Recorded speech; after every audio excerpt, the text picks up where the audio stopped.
Hi, it's amazing Alnita. In case you're wondering where is Nita now, we are actually on the Glass Bottom Boat in Australia, in Cairnes, Australia, and we are going to take a 30-minute journey out to the Barrier Reefs, the Great Barrier Reefs. It's the beginning of our trip.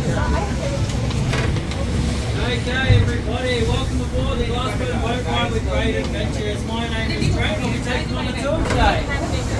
Before we get out to the reef, we have important safety information to go over. So if you look above your head, you will see the orange life jackets. They go on the same way you're showing the big boat this morning. Put over your head, you tie them.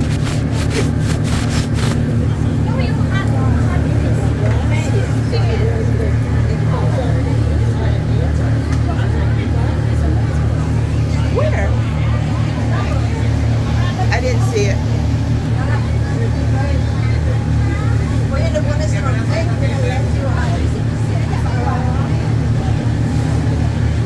Okay, it looks like we missed the man today.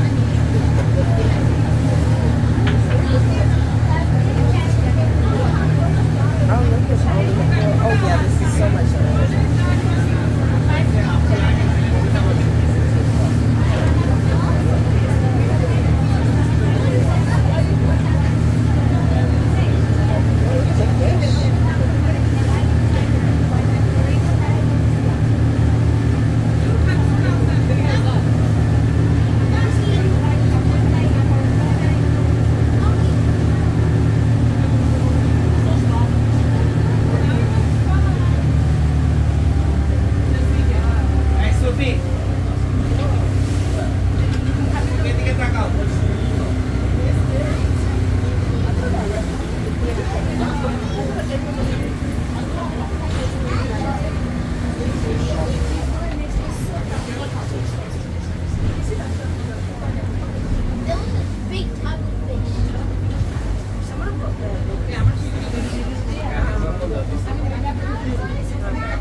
Oh, look at the clams, the giant clams. Oh, wow.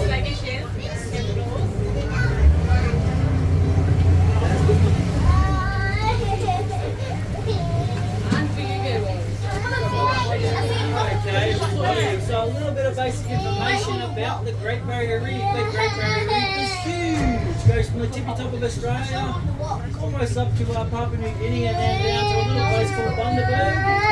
The last reef on the system is Lady Elliot. So the Great Barrier Reef has some of the most biodiverse and beautiful life on the entire planet, but it is incredibly fragile. We try to make sure that everybody is very aware that when you are snorkeling around today, you do not damage or stand up on any of the coral, because it could cause hundreds of years worth of damage. You don't want to do that. So the names of the coral and the fish. The marine biologists like to keep everything nice and simple so it's easy to identify. So if you're looking at a piece of coral today or a fish and you're thinking of a name, you probably aren't too far away from the actual name. Yeah. So as we'll see down there, we can see that coral's moving around with the motion of the ocean, so we know it's part of the soft coral family. And it looks like little fingers. They're all alive.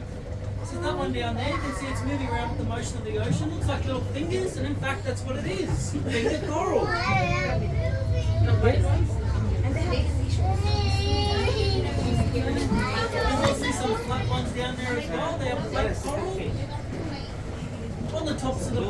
smile, you'll see these little squiggling lines. They will move when the shadow of the boat goes over them. They are called burrowing clams. Oh. A close relation to the giant clam. They are filter feeders. They have kind of a unique way of attaching themselves. They actually secrete a small bit of acid. It breaks down the limestone and it allows them to embed themselves nicely. We're also seeing some of that branching coral, a staghorn coral up towards the front of the boat there. We actually have another name for that out here on the reef. We call it the reef mako coral. It's the fastest growing hard coral on the Great Barrier Reef. It grows a couple of centimetres every month because it's so fast growing and it is a hard coral. It makes it incredibly fragile. You will see lots of broken off pieces of staghorn coral on the bottom down there. Don't be alarmed. Again, it is part of the natural process. So when it breaks off and it falls to the bottom of the ocean, it starts to move around with the motion of the ocean. At such time, it starts to break down. When it breaks down, it forms limestone. So all of those big bombies you're seeing down there where the coral's attached to, that once upon a time was coral itself, and then it formed the limestone. Oh. That's what we try and make sure also that everybody is aware. Do not take home any of the coral or shells you find on the beach or in the water, because you never know, one day it might be the home of a coral colony. What is a limestone? Limestone. So limestone is a very common stone around the globe. So see all those pieces of coral? They are attached to limestone. Every piece of coral is attached to limestone. What is the blue? The blue right there? That's a elephant's ear coral down there. Just there, kind of looks like the end of an elephant's ear. It is beautiful. You can see lots of that broken off staghorn coral down there.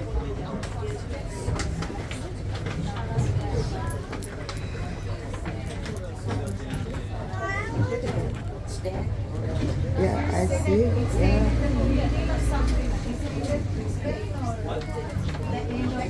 No, fundamental. So just before in another 1,000 years, the reef is going to be moved all the way down the coast, and we'll actually have a reef down in Melbourne. As the oceans are slowly warming up, the reef needs perfect temperatures. So slowly but surely, the reef will eventually, in a couple of 1,000 years, end up down in Melbourne. We'll see that giant clam again, straight on the Oh, giant clam. Oh my goodness. Oh yeah, that clam is the largest mollusk on the planet. Some of you can see the clownfish there around the Yes. straight underneath you there. Oh wow, look. Oh wow. There's a dead giant clam here as well. That one we probably picked up at the sea or something like that. Now it's just a big shell. Yeah, that's right. Rain coral is down there. Can I ask you, the clams that look like they're stuck in limestone? Say again, darling. The clams that look like they're stuck in limestone, they're just there for the rest of their lives? Or? Yeah, so they find themselves a good home, they attach themselves, and that's where they're going to live for their entire life. They're not like, I think they're like clams, small clams you have in America, they can actually swim. In Australia, no. Once they attach themselves, that's what they call home until they die, like that one we just seen as well. It died. It happens from time to time.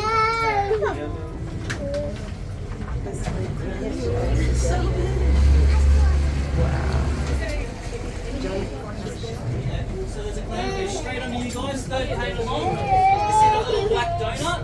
You'll see the clownfish in there. Very, very, very small. Under you guys, left side, you can see them there, underneath the guys on the right. You also see that dead giant clam down there.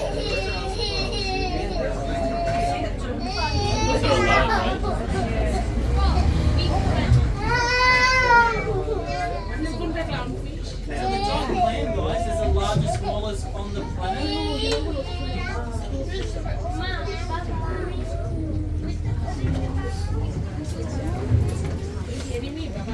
Are all of the clams blue on the inside? Like with the giant ones? Okay. I'm not too sure how they actually pick up their colours, it's a good question. But they do, they have all multiple colours. They're very, very beautiful under the bright sunlight. Yeah, not so much today when I'm having really bad weather. But the visibility is still really good, folks.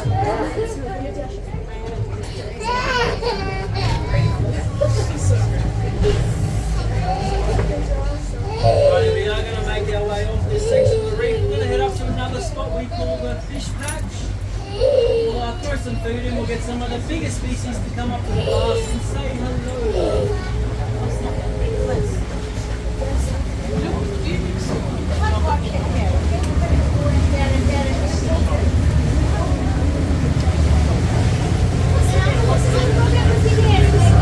This really is.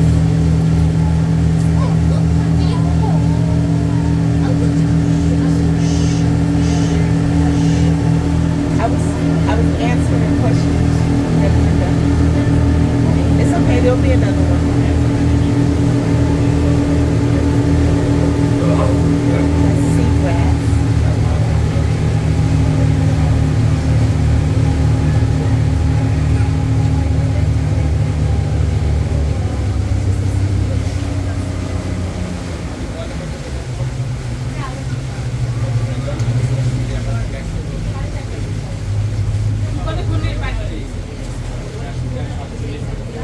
Start to see some of those fish under the glass any second, just swimming over now.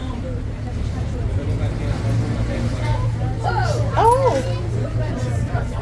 Oh, look at the fish. Oh, wow. Wow. Oh, my goodness. Okay, so those blue and yellow fish we're seeing under the glass, they're called yellow-tailed fusilia. We have another name out here, we actually call them the Great Barrier Reef fast food. We call them that because everything likes to eat them. Oh, the Great Barrier Reef fast food, because Those everything likes to eat blackfish you're them. seeing around the middle of the boat there, they have that white line around their tail. They are called pencil surgeonfish. The reason they are called surgeonfish is they have a small little bone in their tail that is said to be as sharp as a surgeon's scalpel. Oh. Oh, Those round dish-shaped fish we see with the black and yellow tail, they are called batfish. The reason they are called batfish is when they are juveniles, they actually looks like a bat's wing in the water. oh. Catfish. It's like a bat. There's a little trevally as well. The trevally are predatory fish. You can see them there. There's a really pointy, with the swept back fins.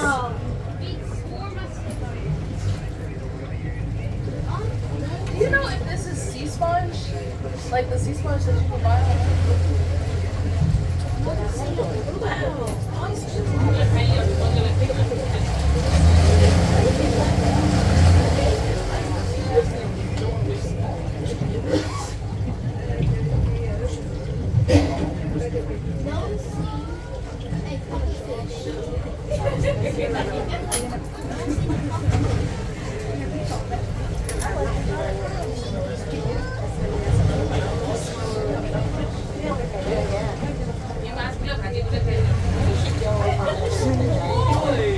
I don't know if anybody just seen that. That was an eagle ray. Eagle ray. A big eagle ray just jumped out of the water. There's an eagle ray that jumped out of the water.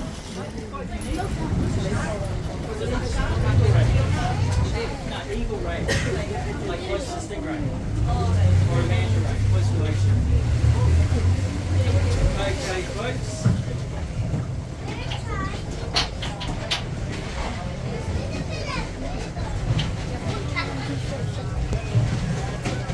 Okay, everybody on this side of the boat, look over the side of the boat for me. Are we ready? 3, 2, 1. Oh, that was cool. He just put fish food on the other side. Poor baby. They're all fish, take whatever tries. Like this one's like, I'm going the other way.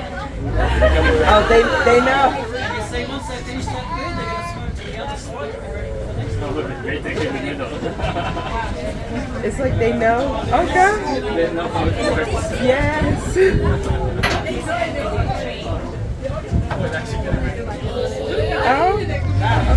Oh, sorry. Okay, you folks are ready. Okay.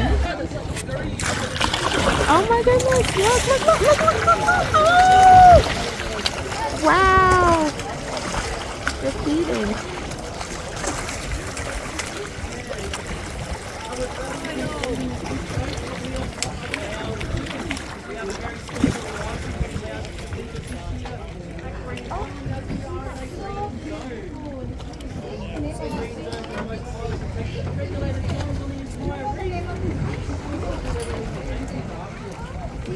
there was a special license for them to feed the fish.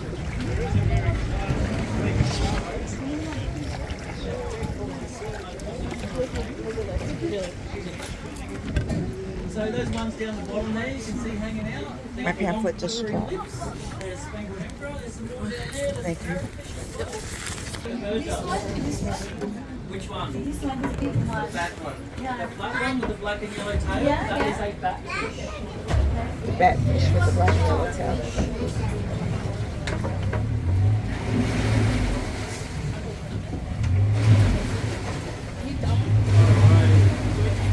Let's slowly make our way back to the jetty now, folks. We'll see if we can find a turtle.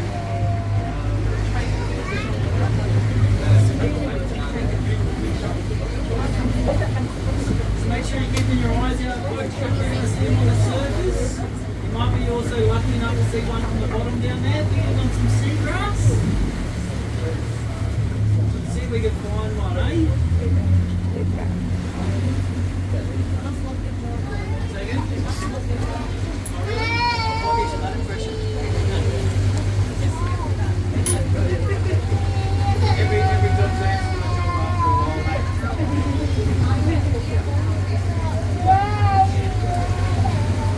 See if we can see a turtle.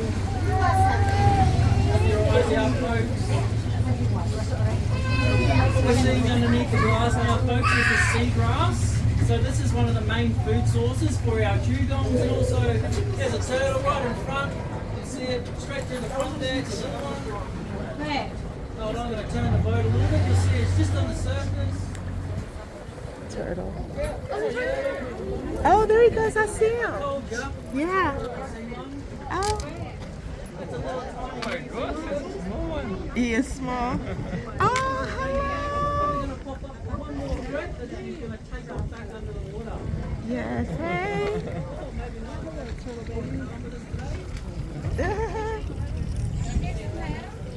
Green sea turtle. Very, very chill. Alright. That's quite cool. See if we can see them Very, there very too. close. Usually they see the boat and they swim straight under it. So quite cool. Did anybody notice the green sea turtle wasn't green in colour? Yes. Yes. Yeah? Do you know why it's called a green sea turtle? Anybody? Because they eat green stuff. Say Because again? they eat green stuff. Yeah, so they eat lots of stuff that has algae, like the seagrass. Because they eat so much of it, it actually turns their internal organs bright green. Oh. That's why they're called green sea turtles. Ah.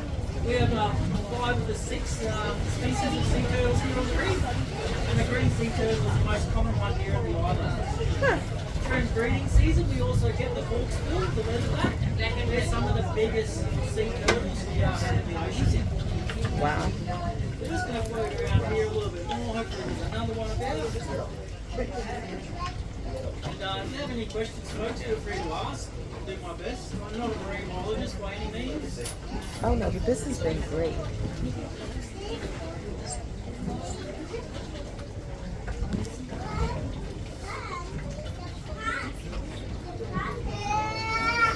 I see the clams. Is anybody planning on going snorkeling today? Yes. Yeah, a few people? Yes. So guys, if you're struggling to find a turtle when you're snorkeling around, do we all remember what the batfish looks like? Those round dish-shaped fish.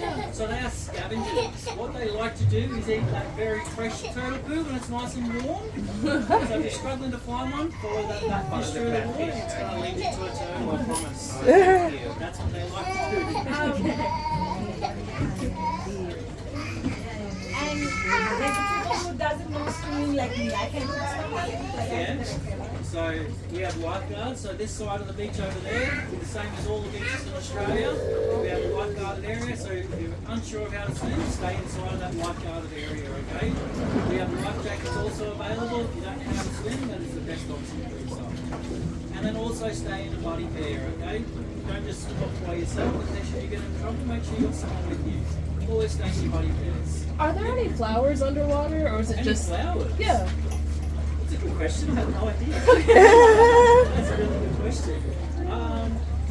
Look, the coral actually inhibits all three. So it's an animal, a plant, and then also a food source. So I imagine there probably is some sort of flour in that, but I'm not too sure. That's a very, very good question actually. Because we have broccoli corals, we got sea cucumbers, we've got lettuce coral, we've got heaps of the corals that are named after vegetables. And that's purely because of what they look like. Because there's no point naming a coral that looks like nothing that it is. It's Yeah. very, very hard to work out what it is.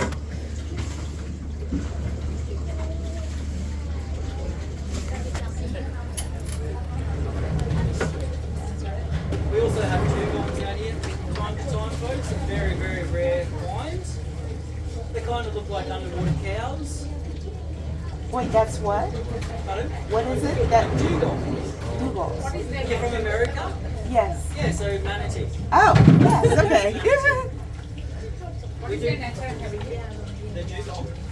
The Australian Oceans. The Australian Oceans. So pretty much all the way from Queensland all the way down north. No, purely a water animal. They're a yeah, dugong. So they breathe air just like a dolphin does. Say again? Well, I believe back in the day they confused dugongs with mermaids when they first seen them in the water, but they're just dugongs. Does it look like mermaid? No. To a man that's probably been at sea for a couple of years, it probably does. But yeah, not anybody that's been since we have one. It looks like Oh. that's the moon jellyfish you might have seen there, guys. You'll actually see turtles feeding on them too this time of the year. It's like fast food for them. Not very healthy, but it tastes really good to them. And those are the ones that don't tend to sting, or they do sting people? They do have them. Very cool. And again, that's a green sea turtle. Not green in colour at all. Just hanging out on the surface. Has everybody got a photo of that one?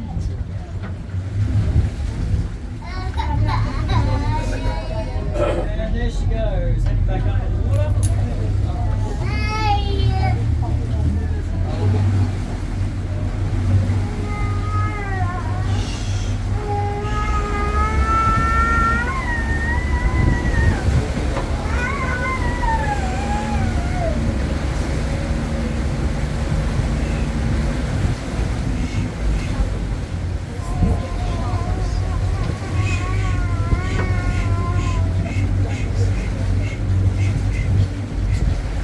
You're just living your life.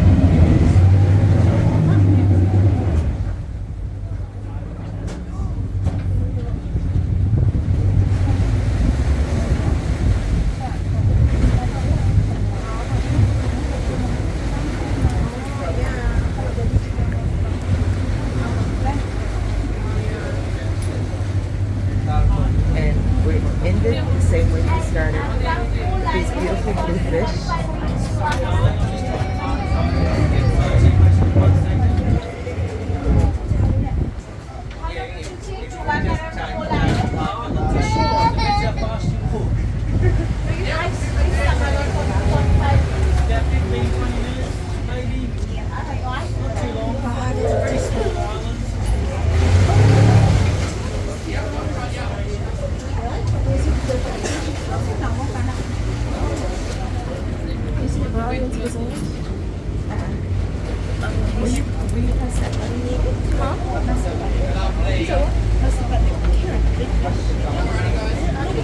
I was saying, press the button. Okay, ladies and gentlemen, please watch your steps. Thank you.